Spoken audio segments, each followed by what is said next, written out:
So I'm Julia and I'm going to be your counsellor for today. How did you go for getting here today? It was alright, yeah, no, I found the place pretty simply, so that was good. Yeah, you didn't have any problems? No, parking was, it took me a while to find a park, but yeah. It can be a bit difficult sometimes. So I just need to tell you a couple of things about the counselling process before we start. So I guess the main thing is to let you know that everything you say while you're here is confidential. So there's only ever a couple of situations where I might have to, talk to somebody else about something you've said, and that's if you're telling me that you want to harm yourself or that somebody else is being harmed. Then I'd have to have a chat to my supervisor and look at, do we need to get you into a specialist counsellor or something like that. And so, and the other thing is just to let you know that, today's session will go for about 45 minutes. Yep. At the end of the session, we'll have a little chat and see, is this something you want to continue on with, or did you want to see somebody else, or, just figure out whether I'm going to be the best person for you or not throughout today's session. So, is that okay? Yep. Do you have any questions? No, not right now, no. Cool. Okay. So, would you like to tell me what brought you here today? Yeah. I'm having problems with my partner, so we haven't been getting along very well, and it's been making me rather depressed, and I was hoping to be able to come and talk to somebody about it and maybe get some of my issues off my chest. Okay. Well, you're certainly welcome to do that. How long have you guys been in a relationship together? About 2.5 years. Okay. And what's that like? What's the relationship been like? It started off really well, obviously, as most relationships do. Over the last probably 8 to 10 months, it's been extremely stressful and straining on both ends. Just a lot of things going on, and work commitments as well as at home, which has been putting a lot of pressure on both of us, I think, and not quite getting along as well as we used to. Okay. So, basically, we do a lot of arguing, and I'm a pretty argumentative person anyway, but it's more than just the usual, everyday things. It's getting to a point where, some days I feel I'm going to lose my voice. I've been screaming that much.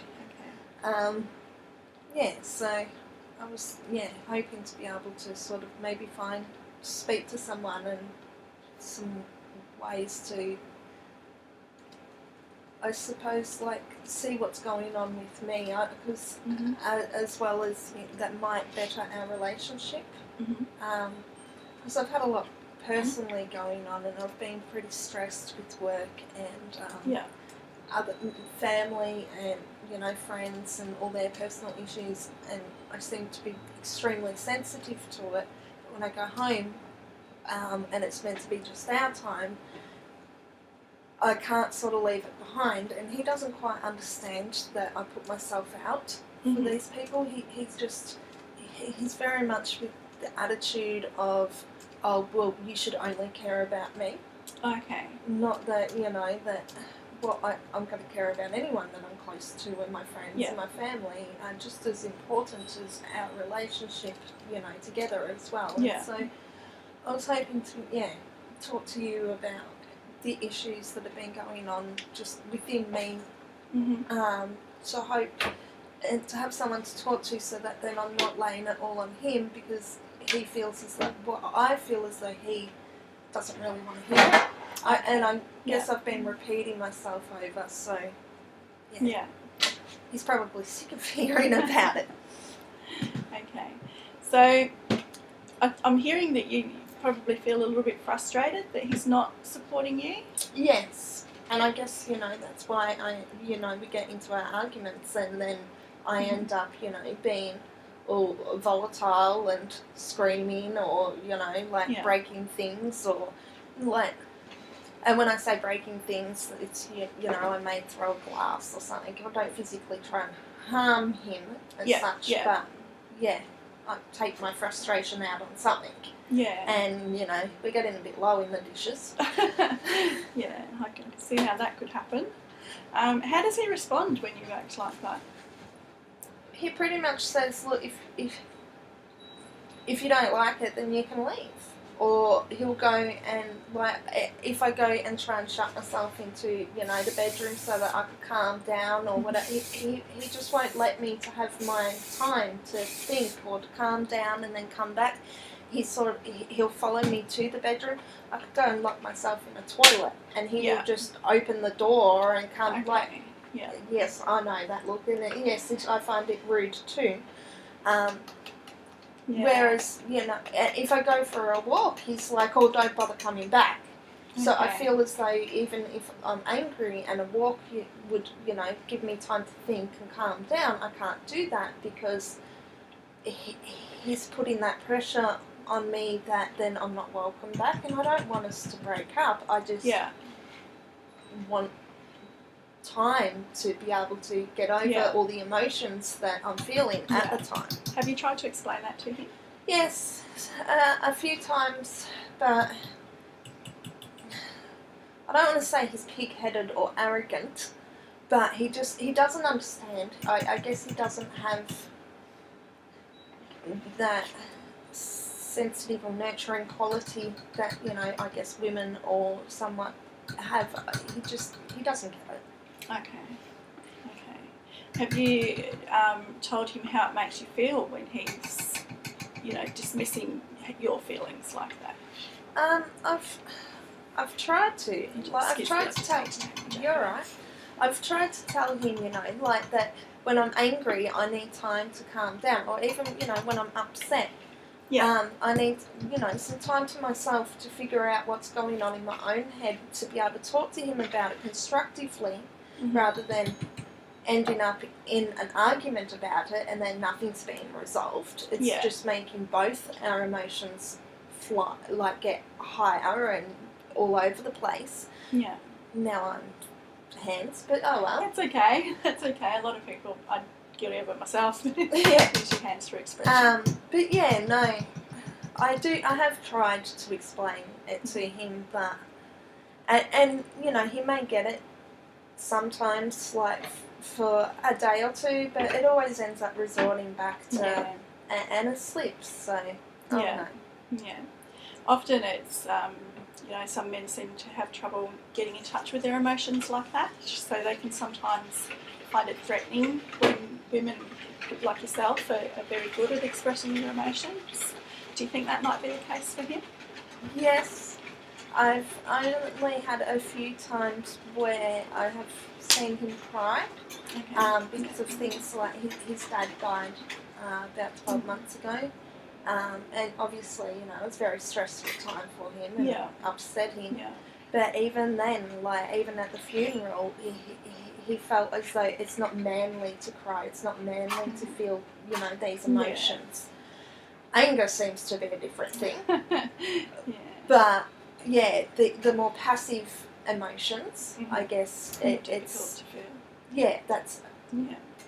I guess he was obviously brought up with the stigma, that that's okay for women, but it's not okay for men. That men are meant to be hard, not soft. Yeah. And so it makes it hard sometimes, to get through to him. And then I guess he's also become the same thing. He's been brought up with a stigma or something that women are meant to be soft and they're emotional, but at the same time they're not allowed to be strong about and sort of, have a backbone and stand up for themselves and be angry and things that I can't help being. Yeah. And I guess that's where that angers and upsets him too. So like I said, at the beginning of the relationship, everything's going fine, but over the last few months, it just seems as though we're very different in what we expect from each other, and so we're drifting apart. Yeah. Instead of working together, we're falling apart. So you said that there were a couple of things that you mentioned, like stress from your job, and your family, outside work, and that. Has that increased over the last few months?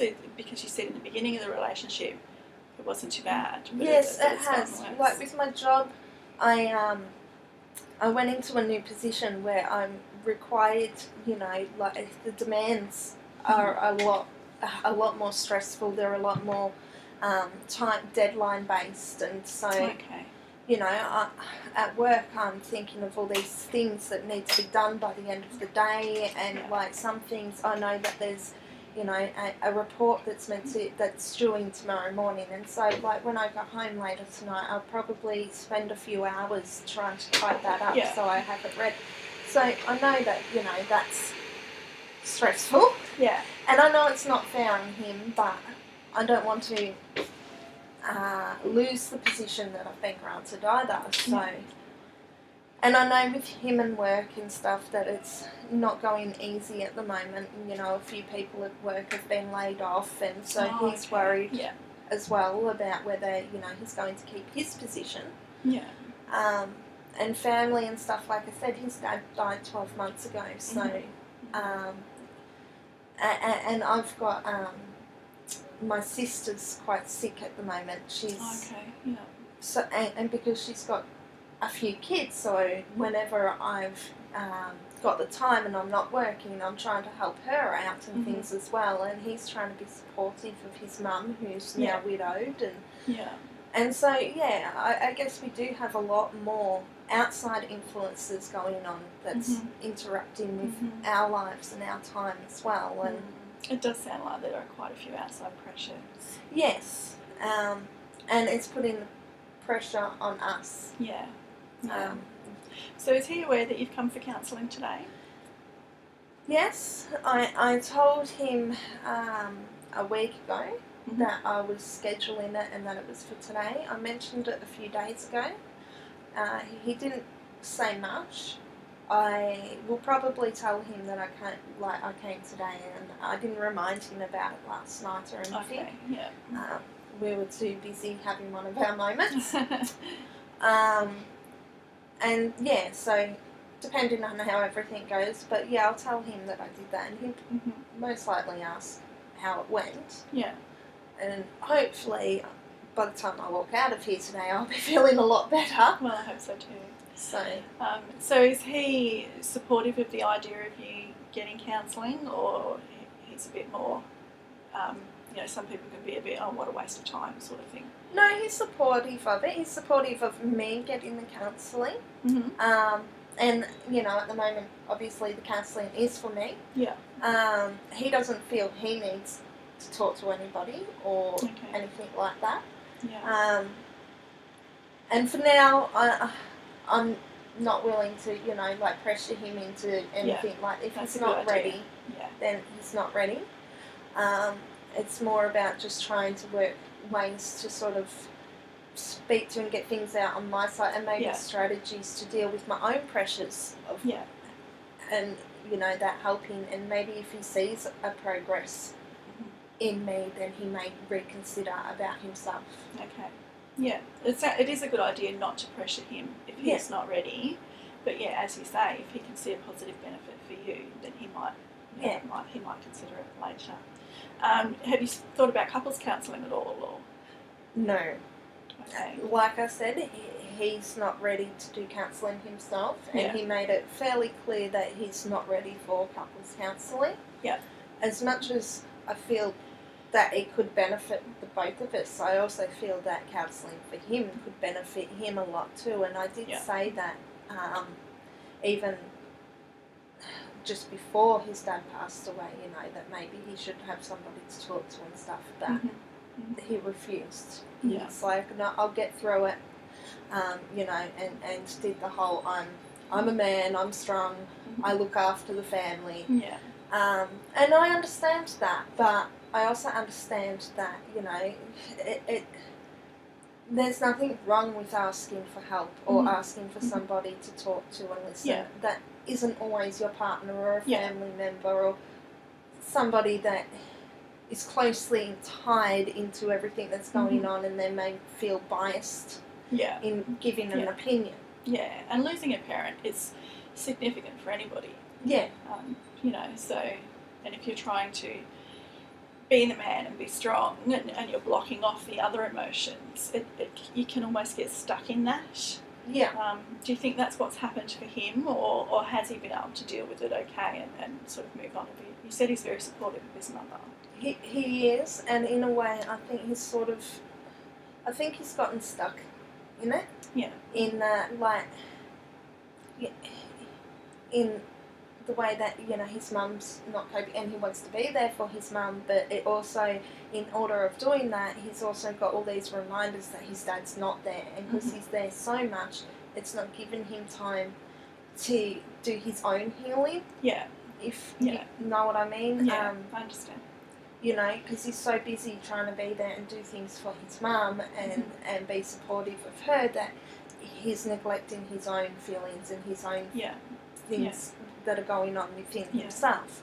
And I think also too that could be partly where some of the anger and the resentment and things, like on both sides with both of us, is coming from. I think that was a start to it. And other pressures and things that may not have affected us, say, had all these other things not gone on, are getting to us and pretty much just adding fuel to the fire of, basically of not coping. Yeah. And what about yourself? Were you close to his dad, or it's so, you know, in terms of your grief? Well, where are you in that? I'd only really known his dad for a year and a half previously, so I didn't know him very well. But he was a lovely man. We got along quite well, but I guess I didn't have that closeness or connection like he does, and like I guess even some of his closer long-term friends and things may have, even though you know they wouldn't have met him, you know, often or spent a lot of time with him. They still would have. So, you know, in that way. But then I also think about it as to, you know, what if it was my dad, or you know, more so my mum's. I never really had much of a male figure in my life. Like, and I guess, you know, I try to be understanding in that way because I know I don't understand that relationship. And so, I think, you know, at the same time, not only does he put the pressure on himself, I think that maybe I add to it. And I don't mean to. I don't, you know, want to make it worse for him or us. But, I just feel as though... And where do you think that pressure from you is coming from? Is that in the whole of just not understanding the relationship that he had and the closeness, and I haven't lost a parent, and so I don't understand what that feels like. I could imagine what it would feel like, but I don't. That's different to having experienced it yourself. And so I'm trying to be supportive of him, and you know, but at the same time, when you've got, you know, all these things, or someone says something, or he may say something, and I take it the wrong way, and then it escalates. So it can be very difficult. And we're both very fiery people, if you haven't already noticed. Well, you're certainly not fiery today, but I have heard a lot of expression of you can get quite fired up and emotional about things. Yeah, more passionate. Yeah. You know, not fiery as in, you know, we'll have a go at everyone, but very passionate in my emotions, and I guess not so good at controlling them all, especially when you've got so many going on at once. It's very hard to, you know, sit back and be like, okay, breathe now, like, just, you know, settle down. You know, have a cuppa or go have a smoke and then come back to it, or And because we both smoke or whatever, Yeah. so, you know, you may do that. You may be like, right, we'll have coffee, we'll have smoke, but you're both going out to have coffee and the smoke. So once the coffee's made and stuff and you sit down, it goes back to where you left off with the argument or whatever it is that you're having at the time. Yeah. So it sounds like, you know, possibly I can help with identifying some strategies around how to manage that situation better and you know, perhaps help you develop a way that you can approach your partner and say, look, I need this time for me. Yeah. We'll come back to it in an hour. Yeah. Or in half an hour even. Yeah. Do you think that would be helpful? It would be. And I guess ways to constructively speak to him and be able to explain to him that I need this time. It's not that I'm trying to be selfish or that I'm trying to ignore him or cut him off. Yeah. It's just I need this time to reflect. Yes. And to think about, you know, like rather than keep the ball going and ending up angry and saying things I don't mean, if I take that time out or learn how to be able to tell him I need that time so that I don't say things that I may not necessarily mean. Yeah. Or, I need to... And I guess I also need to find strategies on how to, I guess, communicate with him more effectively. Obviously, our communication strategies aren't very effective with each other anyway. So, and I always thought I was rather good at communication. We're certainly communicating well now. So I think it, you know, often in the heat of an angry situation like that, as you say, emotions overboil and it can get very volatile. And so it is just about learning to say, hang on a minute. Yeah. I need some time. Yeah. And making sure that he hears that. Yeah. And it's not that I need time because, you know, I don't love him or that, you know, I'm not trying to be supportive of him or his emotions or even myself or, you know, whatever it is that it happens to be that has caused the argument or whatever at the time. It's just, I need 5 minutes, like you say, to reflect of where my emotions are going and find ways of, you know, okay, you're getting upset now, you're getting angry. Yeah. Why are you getting angry? What is upsetting you? And taking that 10 minutes to calm myself down, think about it, and then come back and go, okay, this is what has upset me over the last 5 minutes of, you know, I'm sure that you may not necessarily mean for it to have hurt or upset me, but it has. And just other ways to sort of not only communicate with him, but within myself and to be able to... Yeah, you certainly seem to have a lot of insight into the situation and you already have some good ideas about how you want to manage the situation better. Yes. So you know, that shouldn't be a problem in helping you to do that.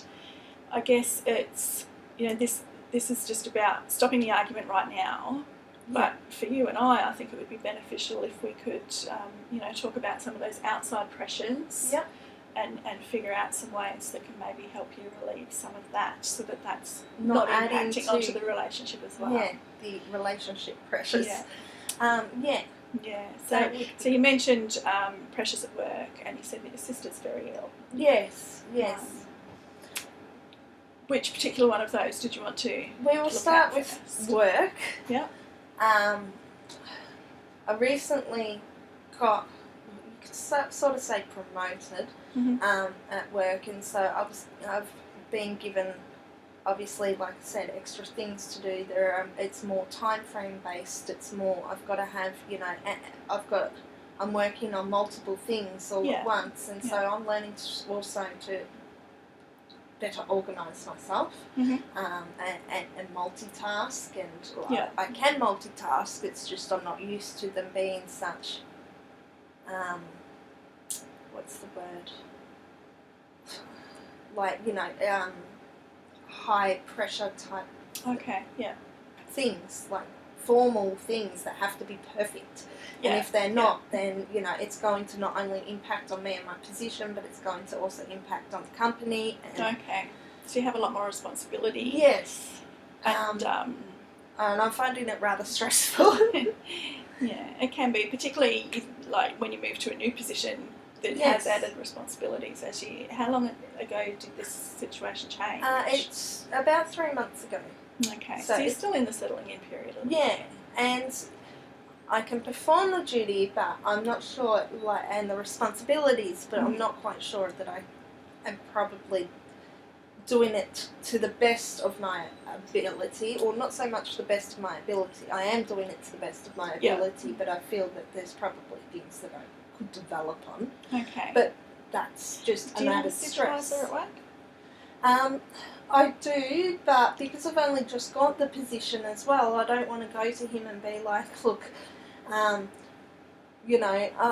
doing this and I'm doing it well, but it's adding a lot of stress onto me, and I feel as though, some of my skills could be better or more developed. Yeah. So perhaps we can have a talk about, maybe role play a little bit, how you could approach your supervisor and ask him for feedback about how you've settled into the role and, what you're doing well and coping with, and is there anything that you need to be tweaking or looking at? Does he have any suggestions? That kind of thing? Would that be? Yeah, that would be, I had never thought of that. That's okay. Often it's difficult to see when you're in a situation. Yeah, no, I think that would be a much better way than just going up and saying, look, I don't feel I'm good enough. I'm certain that that's not the case, and your supervisor I'm pretty sure would say that too. So. Yeah. Maybe, he does a feedback type thing. That would be, I think, a very good thing, because then also I know what pressures and where I feel that I'm not good. Mm-hmm. I'll put it as good enough. Yeah. But then I can see from an outside view of how other people and what they are thinking, that maybe, not that I'm not good enough for, but I need further development or I'm struggling. So, exactly. And he may be able to link you in with, somebody who's got a bit more experience, or maybe a training program, or something that'll help you. Something like even within the, himself, even just giving me some ideas. But certainly don't go in and say, I don't think I'm good enough. We'll talk about a way for you to present that's much more, so you're coming from a position of strength. Yeah, confidence, and rather than the lack of it. And I'm sure that it's, it's you have just changed jobs, your sister's ill, there's problems in your relationship, lots of things going on. Yes. So, and as much as I try not to, bring work home, like I said, I have a deadline that's due tomorrow, and so I bring work home. Yeah. But as much as I try not to bring the stress and the pressures home, it's not always easy to, cut off from one and then cut into another, and especially at the moment when you're finding both stressful, because of various different reasons. It's made it even harder to be like, okay, work is at work, I've left it there, and now I'm at home, because I pull in the driveway and I sit there and I feel like, oh my God, I want to stay here. Okay. Like, it's peaceful here. There's, what's going to happen tonight? What are we going to argue about tonight? Or, whether it's, I got chicken out for dinner and he wanted steak. Okay. Stupid little things. And it's not because I got the chicken out and he wanted the steak. It's he's under pressure, I'm under pressure, and so it will be the stupid little things. It's a very...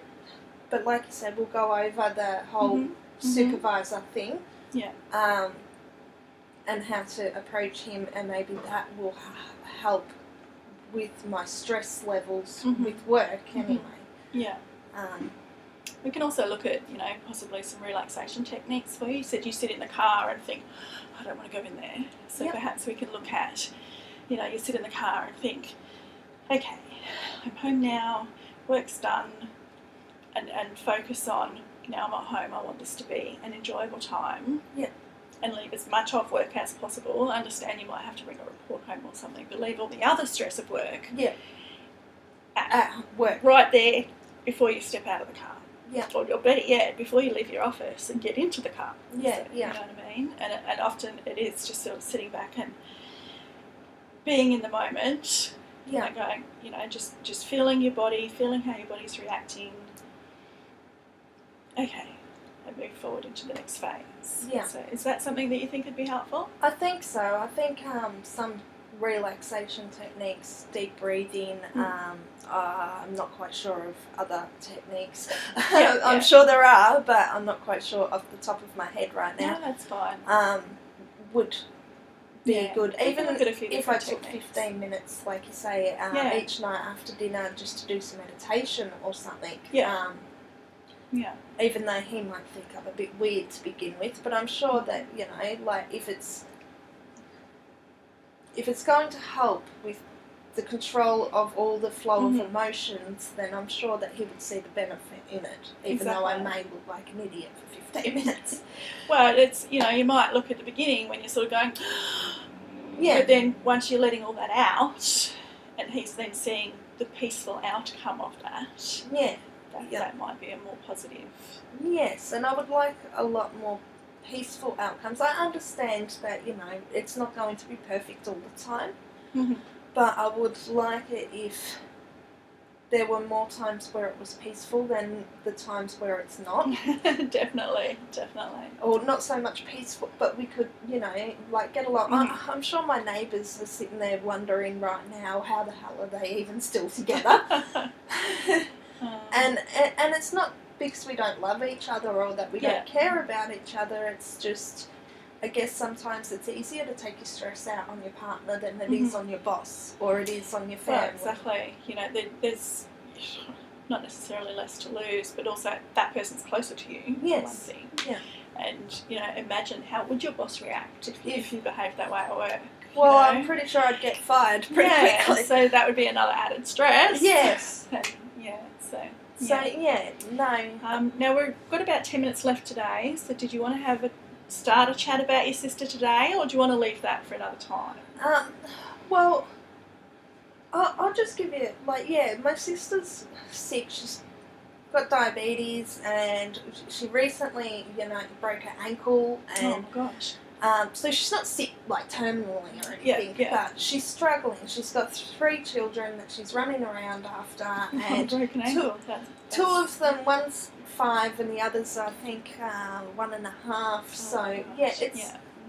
It's difficult. So, I'm trying to help her as much as I can when I have the time, whether it's just weekends, I look after them for a bit.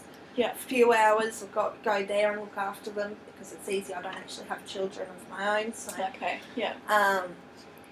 that way they've got their toys and can be occupied, just so that she could get simple things done like the washing and stuff like that. Obviously, if I'm there, I hang it out for her. She has a broken ankle. But more like, the simpler things. And she's able to go and have a shower and relax and not worry about whether the house is going to burn down in that 15 minutes.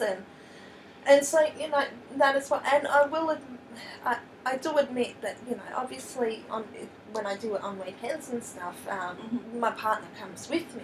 Yeah. And so it's good for him as well, but I guess just because we're both, at the moment, so 24/7, with work or we're at the sisters, or I'm at the sisters, or he's at his mother's, helping his mum, or we're both at his mum. There's just no break. No really time for just you and him. Yeah. Yeah. And I guess, that's where the stresses are coming from, and we're doing the arguing a lot more frequently than we used to. So, I guess we can talk about that more later. But, that's pretty much where that, it's not that. And I guess in little things that I've just picked up, like your sister has a broken ankle, but it's not going to be broken permanently. Yeah. And while she does have diabetes, and that can be debilitating. It's not quite as immediate. Manageable. Exactly. Do you have any other family that can help out, or it's just you and your sister? I have a brother, but he lives quite a few k's away, and our mother actually lives in another state. So it pretty much is just the 2 of us. And you haven't mentioned your sister has a partner. So no, she's single. So so it can be very difficult for her. Well, because she's trying to do it all herself. And at the same time, because of the broken ankle and everything, she's feeling as though she's not doing a good enough job. So then, you've got and because I'm the sister and really the only, other than friends and stuff, I'm hearing about how she's feeling and coping, and it's not always the most positive right now because she's feeling she's not doing a good enough job as a parent, and so I'm trying to be supportive of her as well as dealing with my own things. Yeah. Well, certainly if we can look at some strategies around, managing the communication between you and your partner. Yeah. Setting up a way for you to address your supervisor about some feedback. Yeah. And then perhaps look at some other ways or other people that may be able to add support to your sister. Yeah. It will ease everything off a little bit, and perhaps the relationship will be part of that too, like finding if there's like some sort of networks that would be able to help with her, like and support her. You said the eldest one's 5? Yeah, like is she at school? No, next year. Oh, okay. Her birthday's at the end of the year. So kinder? Yes. Yes. So perhaps one of the kinder mums might know of something or be able to help in some way. Yeah, or an organisation or something that could even just, one day a week or whatever, just come out and give her some support. Obviously, I'm not meaning financially or anything. But no, but often just having somebody else in the house helps. Yeah. And just to talk to or to take her shopping. Like I said, one of the kinder mums, maybe she could organise with one of them to, when the 5-year-old's at kinder, they go shopping together or something, and then, that's a great idea. Yes. I might have to bring it up with her. That's a good idea. Well, so we're out of time today, but I think that we have touched on a few issues that will help you in the short-term future. Yeah. Did you want to make another appointment to see me, or? Well, I will, because we've only, like you said, touched on things today, and I feel, and that way I can, when I come back and I see you, I hopefully will have some feedback. Also, more like with the sister and seeing, because I will give that suggestion to her, and I'll be able to tell you how she's going, and if she has got some extra support and stuff going on. So, and hopefully the boyfriend and I are learning to get along a bit better by then too. Yeah. So. Well, it certainly sounds like you have a solid relationship. It's just we do. We're very close. It's just impacting it. So you can relieve some of that pressure. Yeah, and that's what it's about. Like with a balloon, you blow a balloon up, it can only be blown up so far before it pops. Yeah, very good analogy. I'll remember that one, and I'll pinch it for other clients if you don't mind. That's a good one. That's fine. Yeah, thank you. No worries. Okay, so if you check with the receptionist, it's on your way out, and they'll book you in for next week, or whenever suits you. Yep. And we can have a further chat then. Awesome. All right, it was lovely to meet you. You too. Bye-bye. See you. I hope that worked, because I don't know how long it shut off from. I didn't want to stop, because then it, That's still